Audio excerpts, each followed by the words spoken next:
Hey, what's going on, y'all? This is Jen Williams, and welcome to the Trucking Life. I have another dynamic guest on the show today, and let me just give a little bit of history before he introduces himself. As some of you may know, I do have another podcast called the Wealthy Thoughts Podcast, and on that podcast, my tagline is "Dope people doing dope things." And why this kind of transfers into this one is it's the same thing, y'all. I'm still talking to dope people, but it's specialized in the trucking industry. That's the little difference there. Okay. But this particular gentleman, he hits all cylinders. He's a business owner, he's a financial literacy beast. Okay.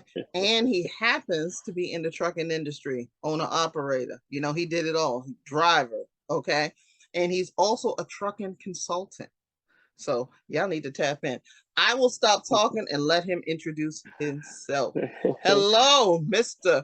Rod Halsey. How are you? It's fantastic out here.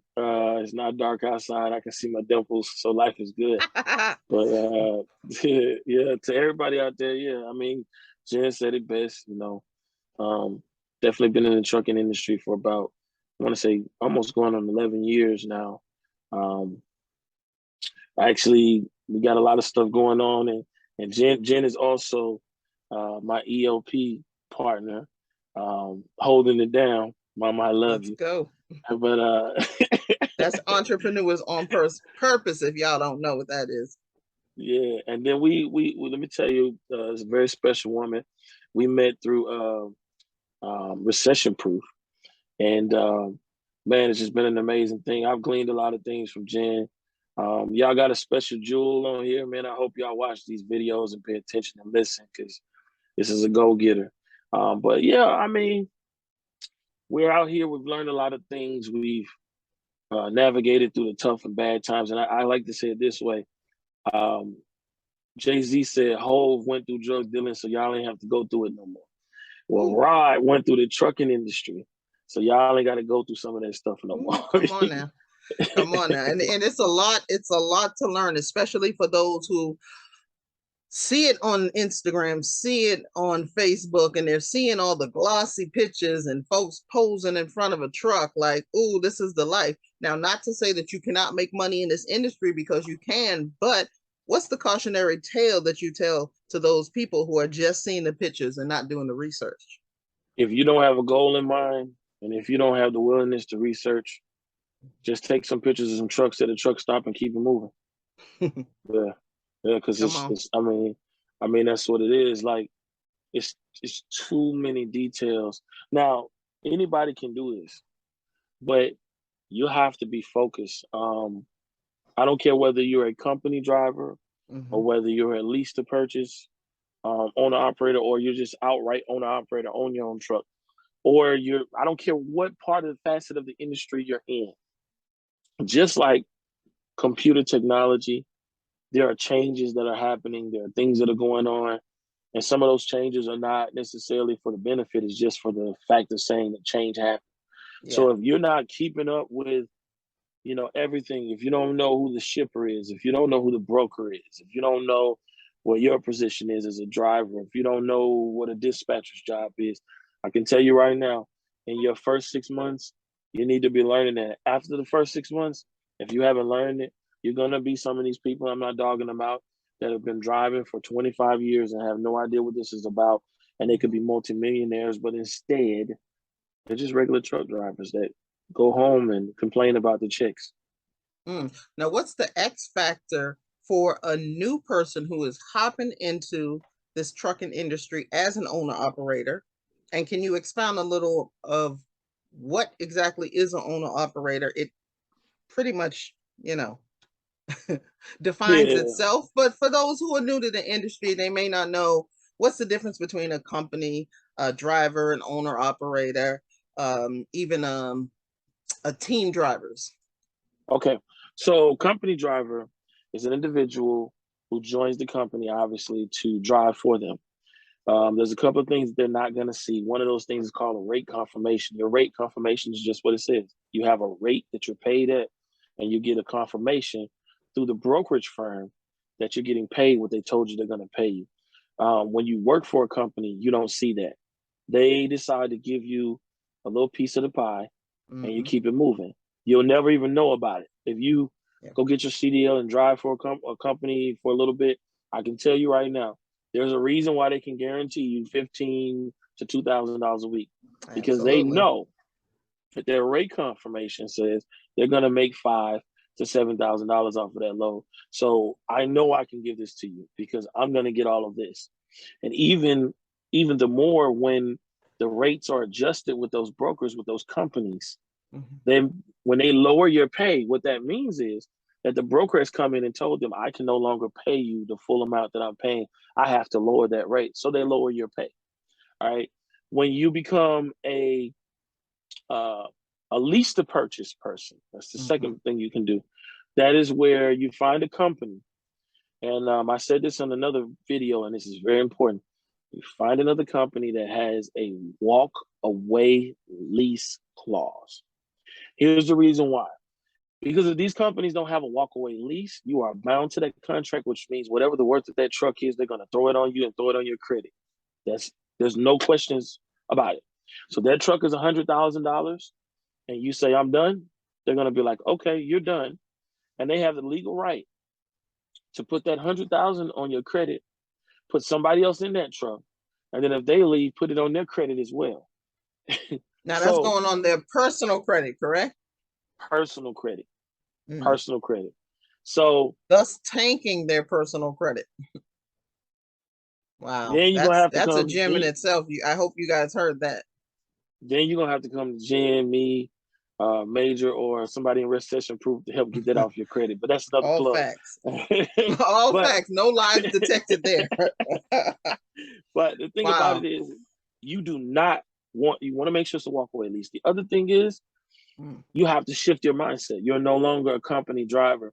You are now responsible for all the expenses. That's a big one. When you fuel that truck, when you fuel that truck, that's coming out of your expense. So now, when you're working for a company, right, you go fill up.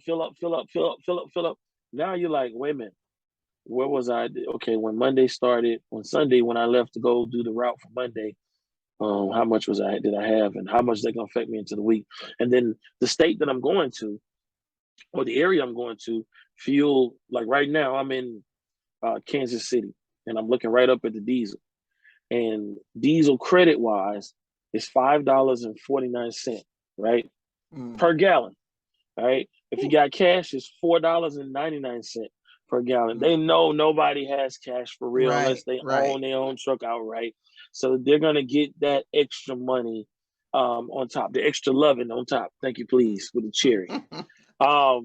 So you're responsible for that. You're responsible for the truck note. You're responsible for anything that yearly taxes, anything that has to come out of that, get deducted, the ELD to be able to run your stuff. You're responsible for all that.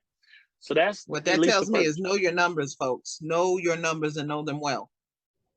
That's right. The last teams, all teams is you got two people.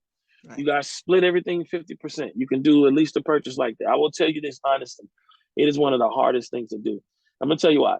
When you're by yourself, you kind of find your rhythm. You're like, okay, I know I can drive. They said the route is 8 hours away. I'm going to drive. I've got 10 hours. So I can get me somewhere in there 2 hours of sleep. So I'm going to start off for 5 hours, drive those 5 hours, pull over, take a 2 hour break. And then I'm going to go ahead and wake up and do those last 3 hours, and I'm good, right? You know you can do that. When it's teams, you're splitting everything, and eventually your body just starts to wear down at some point. I don't know what it is. I don't know why it is. From personal experience. Have you done team runs before? Yes. So I've had people that I wanted to strangle by the second month because everybody's not going to hold the same weight that you hold. Everybody's not in it for the same reason. So that person is asleep. You can't drive because you don't have any hours left. And that person has all the hours. You cannot drive on their hours. Some people do it. but you're Well, not that's a good supposed to. point. That's a good point because I when I usually think of teams, and I didn't really dispatch any teams, but I thought it was more so where, say, the first team member drives, say their time, and then they sleep, and then it switches off. But you're saying there's times where your team member can drive and say, "Ooh, I'm tired," and just stop the truck, and then you're out of hours because you haven't hit your reset yet. Yep. Sometimes, Wow. the driver doesn't want to even take their lunch break, so they'll say, "Hey, I'm gonna drive all the way for 8 hours. Maybe you're going to California, something like that. I'll drive for 8 hours, and then I'm gonna stop." Right. Mm-hmm. And sometimes they do that. I don't want to get too intricate, but they do that because it preserves their 70 hours that every driver has per week if you stay within 8 hours. So they'll Mm-hmm. drive for 8 hours, they'll stop. And let's be honest, this is the other problem. When you're doing teams, if you're with somebody else, what tends to happen is you don't really need 10 hours of sleep. I'm gonna tell you the truth, right? So you're back there in the bed, and what are you doing? Right. Right. Right? And then you're like, oh shoot, I gotta go to bed because I only got 5 hours left. So somebody decides to drive for that 8 hours, you may get 4 hours of sleep. But the good thing is you'll get back up and you'll be like, okay, now it's my time to do my 8. So whichever way the drivers decide to coordinate, they can coordinate. Some drivers only drive 5 hours, and the other driver drives 5 hours. Right. Whatever it is that you feel like. But it is one of the most difficult things to stay on because the truck does not stop. It Yeah. doesn't stop. That's a lot. Let me ask you this one last question as it relates to teams, because I just thought of this. Was that a team? Was a team member you picked, or is when while you were a company driver and you guys got put together? Both. I've experienced that. I've experienced when I was a driver for McLean Food Service, they would assign us our team driver. We didn't get a chance to say necessarily, unless you had a certain level of seniority.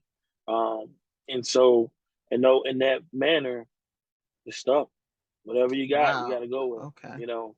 But when you're doing a lease to purchase, it could be you and a friend. It could be whoever. You choose Right. who you want to ride with, and that's how you roll. There's a lot So of that husbands and wife teams, which I think is insane to be locked in a truck with your husband that long.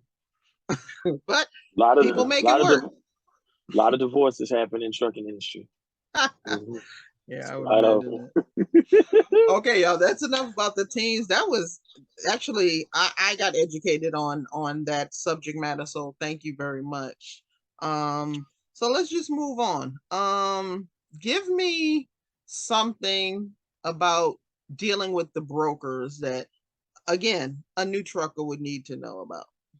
So what you need to do is you need to, if you're brand new, you need to look at where you're going.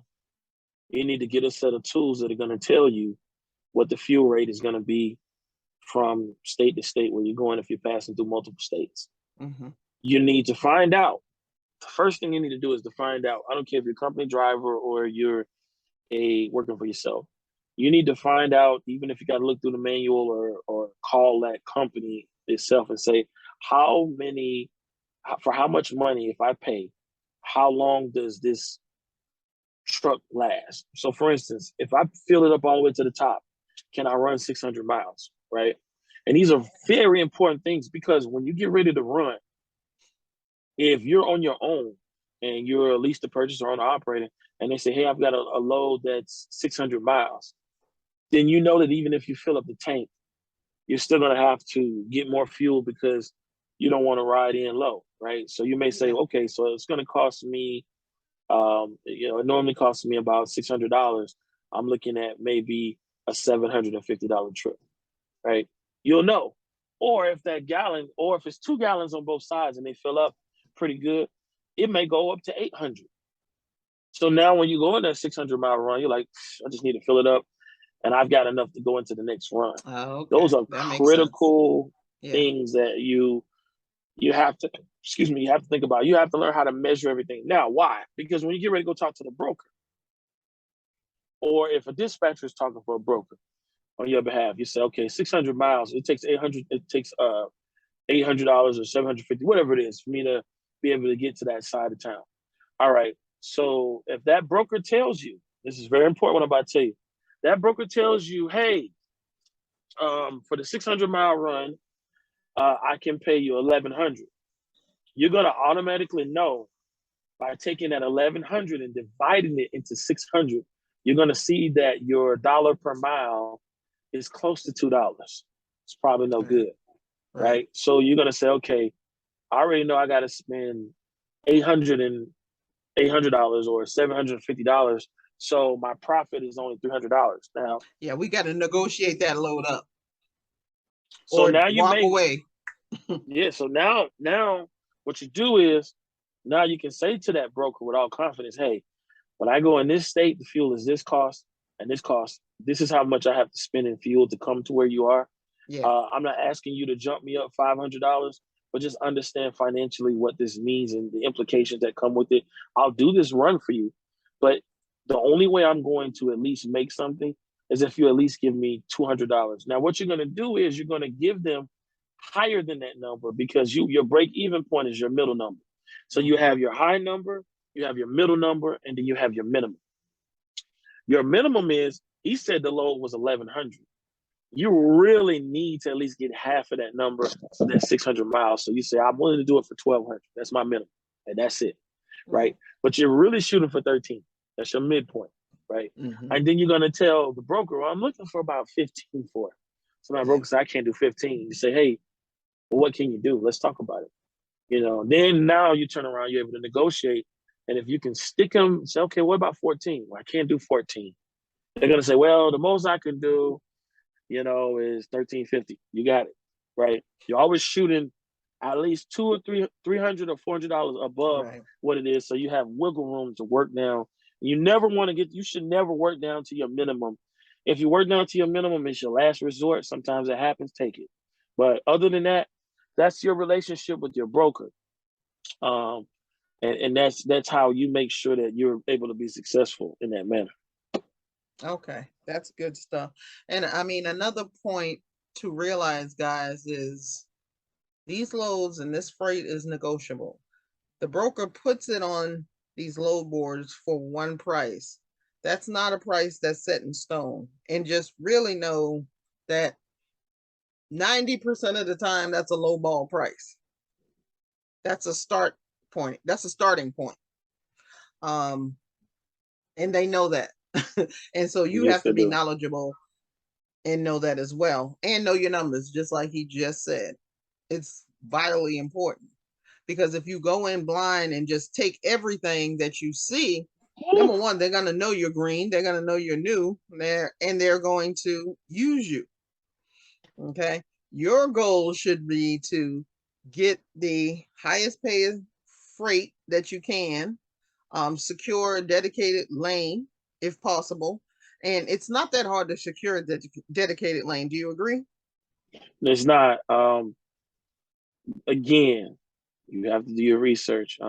One of the things that I know I'm working on, and Jen can testify that she's working on, is teaching you guys how to communicate with the shipper. The shipper becomes this godlike emperor that sits so high in the tower. And in reality, if you build a relationship and learn all the different, everybody below the CEO, the freight manager, the freight logistics personnel, the different people, the dispatch people that are in charge, when you go make your delivery, it's just a simple, hey, can you introduce me to this and that, da, da, da. And after that, that conversation can go somewhere else. Even on LinkedIn, you can look up those companies. But again, this comes with you doing research to find out who these people are. And they're just like you and I. And guess what? They want someone that's dependable to fulfill their load. So absolutely. Yeah. And I think it's a excellent point. And also I would add, and you mentioned it right at the last part of that, you have to be dependable. You have to be where you say you're going to be. You have to be on time, because nobody wants to give you millions of dollars of dollars of freight with the off chance that You just don't show up. Well, I'm not doing it today. That's Yeah. crazy. So it's a relationship that you have to build. It may not just take one meeting. It may take one meeting, but most times it doesn't. They have to feel you out. They have to make sure that you're the real deal. So putting in the work with these relationships are super important. Super important. Yeah, that was a great point. That was a great point. Okay, so we talked brokers. We talked the different types. What else should we talk? You definitely got to have a corresponding understanding the corresponding relationship between the shipper, the broker, and the shipper, the broker, the dispatcher, and the driver. And when you understand how that works, like Jen talked about the load board. When I started new, I'm like, what's this load board? What's this load board? I didn't understand. The broker drives up to the shipper or calls the shipper, builds a relationship with the shipper, and says to them, hey, I need you to take care of me. Now, let me tell you how he says, let me take care of me. He does that by saying, hey, these drivers, the fuel prices are up so high and stuff is just crazy. I want to make sure that, I can give you a competitive rate better than what other brokers are giving. So what did the last broker charge you? Right? Then he goes and finds that price. He is the first person to get paid. I'm not going to tell you, the broker is the first person to get paid because, and they're the second most person that makes the money. The shipper makes the most out of everybody, right? Because they're shipping and distributing out goods. And so they get it last, but they get it heavy. Real heavy. Real super heavy. Oh my God, this is unreal. But the shipper says, okay, now the broker is in the best interest of the shipper. I'm gonna say that again. The broker is in the best interest of the shipper, not necessarily the driver. Keep that shipper happy. Exactly. Because every time that broker does a load, they get a percentage. So if I have 1,000 drivers for that particular shipper, every time they deliver, I'm getting a percentage off of it. And that's where I make my money. That's the broker. And that's his relationship to the shipper. Now, then we have the dispatcher. Yeah. The dispatcher is the person that goes on the board. Now, the broker, what he does is, let me tell you this, the broker goes out there and says, who's dependable? Who have I built a relationship with? And he sends them what's called a blast email of all these loads. He sends it to all his friends. This doesn't even show up on the load board yet. So then after all his friends take up all these sweet loads, right, he takes the rest of those loads and put the crumbs right on the load board. And now the dispatch is looking like, okay. And now everybody's fighting for the crumbs. It's true. So it's almost like, I want y'all to imagine, like, it's like, you got your people that live in this big mansion and they've got all this food up there. And they invite you every time when the food is fully cooked because you got a relationship. And you're like, yeah, I want this, I want that. And then you get full. When you get full, he's like, well, I don't have anything to do with that. Let me go outside and see what homeless people are out there. Now, I'm not saying y'all homeless. I'm just trying to give you a few. So just an analogy, outside. Y'all. It's just an analogy. Yeah. So he go out there and he's like, hey, guys, I got cheesecake. I got fried chicken. I got orange chicken. I got pot belly roast. I got all this stuff. I'm going to sit it out here and I'm going to let you guys get the crumbs. Right. And it's a whole you can eat brawl over here. I'm talking about you fighting. And by the time the load posts in the next 10 seconds, it's gone. Okay. Yeah. So that's the type of game that I called it the trucking wall of Wall Street because it's a posted amount up there. You can either play on it or you don't, but you're missing out. And the longer you wait throughout the day, the more your chances of the market swinging downward and you're not being able to get what you want. So it's very important to understand the broker has a relationship with the people that trust. Now, why did I tell you that? Because that's the type of relationship you want to build. So how can I get beyond the load board? You have to communicate. You have to meet people. You have to go and research on brokerage firms. And you may be as simple as in your local town, You find a brokerage firm, you go visit it. Hey man, I just wanted to pop up and show up, man, and see what you guys got going on. Right. You know, especially if you're an owner operator, there's no reason for you not to do that. So, or fleet owner. But anyway, the thing I'm trying to say is relationship. That broker is going to give the greatest loads. So when people are looking in the market today and they're saying, man, ain't no loads up there, man. Those big companies, they get those juicy loads. And then those who have great relationships with brokers, they get those juicy loads. That's what separates dispatchers from other dispatchers. It separates owner operators from other owner operators. Right. That dispatcher has that relationship and has to do the same thing, has to build that relationship with the broker to find you loads because their longevity is in finding loads for people that own their own trucks, right? Or that work for a company. So that's the other thing. And then you got the driver. Now, here's the way I want you to think about this. I said this on another podcast, and I'm never going to stop saying it. Truck driving is like the streets. It's a hustle. And every day you got to hustle, and you got to figure out how to get yours quick. You got to find the right corner to hustle on. And when you find that groove, you got to stick in that groove, and you got to make it work. Don't try to expand yet. Master your block. Master your area. And when you can master your area first, take care of your corner, man. There's always somebody that's trying to impede upon your corner. And so it's like the streets. Yeah, it really is. That's another good analogy. I like it. You can be a broker and say, hey, I've got a whole bunch of customers.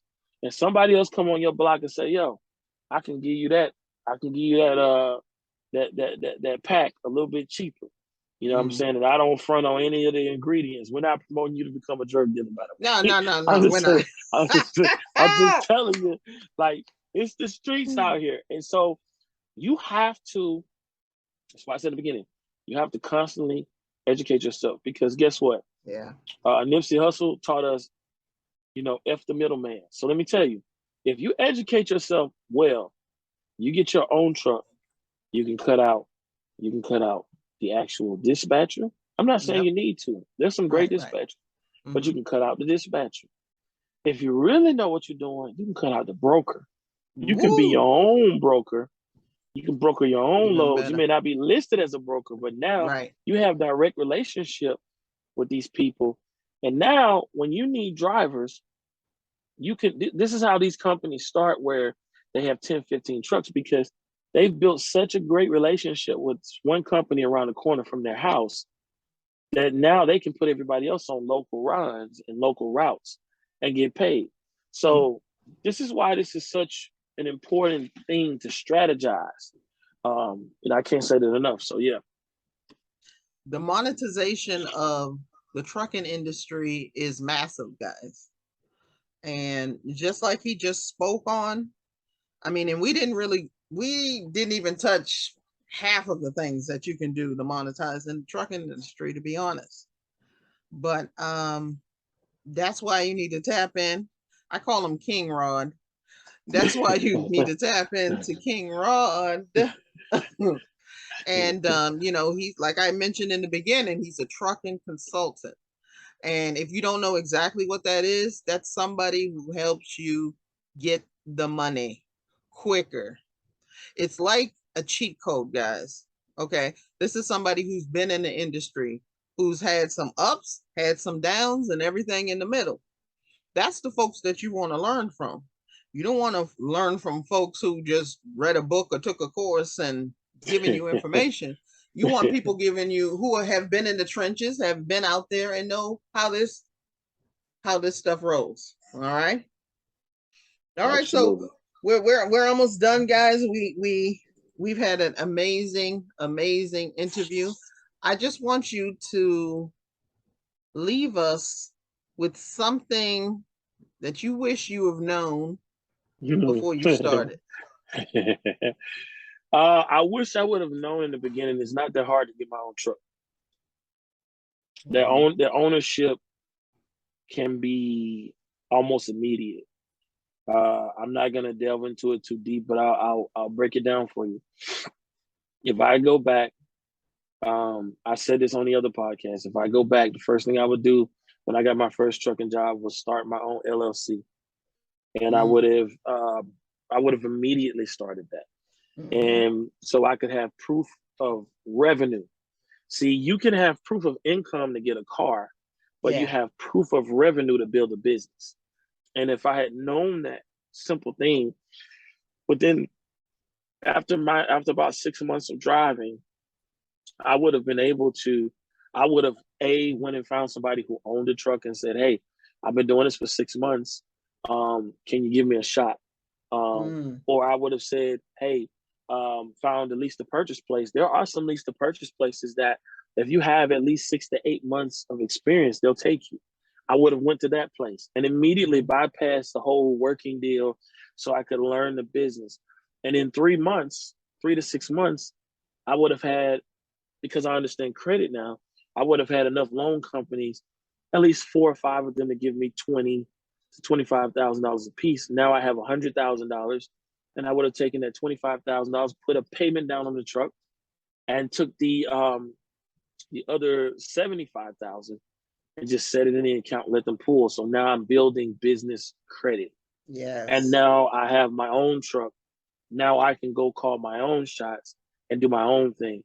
And I know, I'm telling you, based on that information that I know now, I would be at this point a multimillionaire. And if I were, I wouldn't tell you right now. But I'm just That's playing. right. But I mean, the thing about it is that's what I would go back to. I would have soaked up the game a little bit more, because when you're in the streets, you got to soak up the game. You got to know the players, the important players.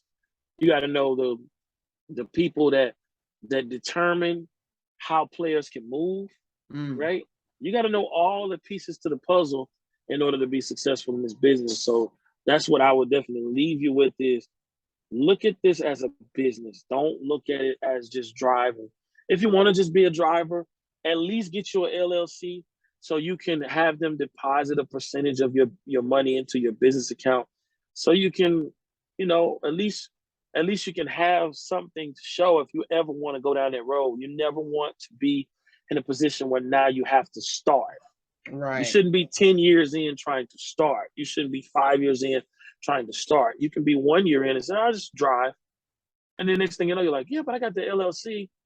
Okay, I think I want to try to get a truck." Now you're off to the races, and you're well ahead of everybody else, Absolutely. And like he said, we didn't deep dive into that, but there's a whole lot more to that as far as, getting capital, funding, lines of credit, et cetera, et cetera. It's a whole lot of money out here. And he just gave y'all a complete blueprint if you just starting out. So y'all need to rewatch it again, super, super honored to have you on the show. Thank you so much for blessing us.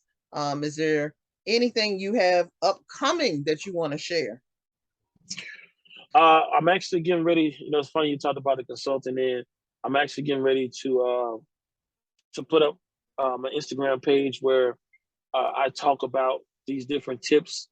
And then, what I'm going to do is I'm going to make it available for people to call me in and be able to actually consult with me in real time, so we can talk about, because everybody's situation is tailored differently. Right. And we can have that conversation and kind of get you going so you can move to where you need to be. All right. That sounds great. So is the Instagram page up now or not yet? It's not up yet. Okay, it's coming. But I do have an Instagram. If you wanna find my Instagram, it's on my artist page. At AREH1DD3N. If you go on Instagram, you can actually send me a message, shoot me a message, and say, "Hey, I'm looking to learn more about the trucking industry," and we can talk. So yeah. Okay, we're gonna have all the information down in the description, so y'all don't worry about it. Again, go back, listen to this again. There was so many gems, so much sauce dropped in this interview. I don't even think y'all understand how much information that he gave y'all. Thank you so much, King Rod. Boom, always a pleasure. Y'all, I'll check y'all in the next round. You know how I do it. See y'all up at the top because the bottom is way too crowded. Peace.